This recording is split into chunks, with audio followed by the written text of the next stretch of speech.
Sonic Adventure 2. Alright, we got the intro out of the way, let's get into it. The game was revealed at E3 2000 and the version showcased there resembles the final, but is actually in a very different state.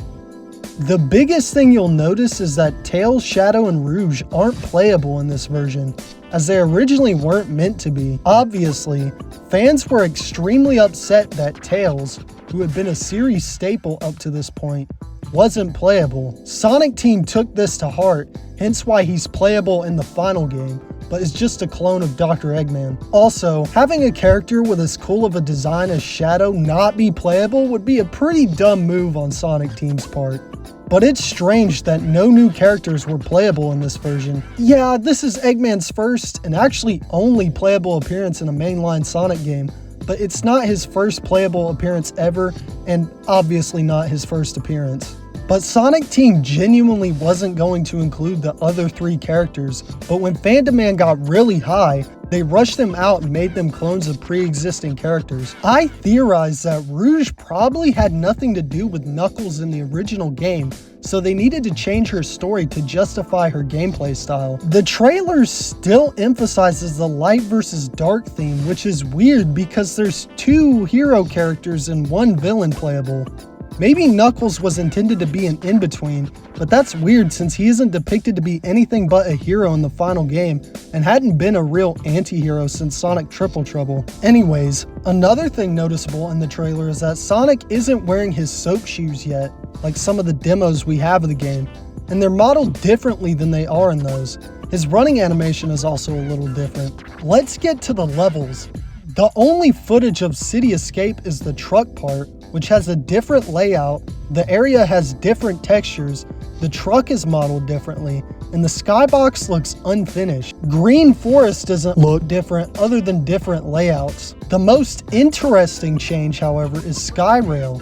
Sonic is shown here, once again proving that Shadow wasn't originally playable. This is interesting, and I wonder what his purpose in the story was here. Maybe he was meeting up with Knuckles, which explains why it's in the Pumpkin Hill area. In the final game, the level ends up feeling like filler due to being given to Shadow.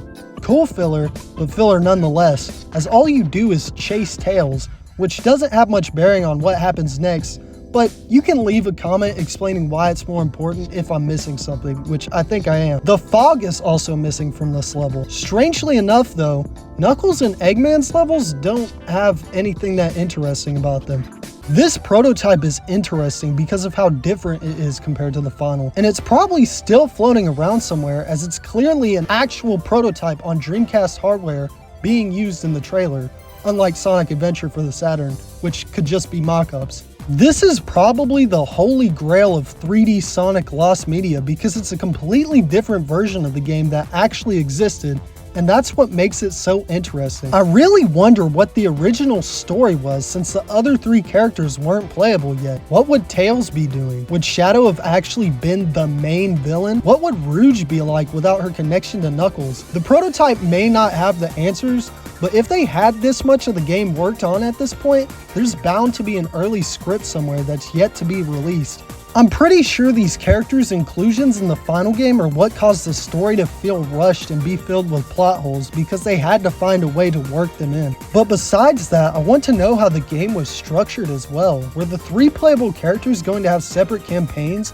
And is the final game structured the way it is to cover up for how short something like a slap-together late-into-development Shadow campaign would be? Especially since it wouldn't have hub worlds like the previous game?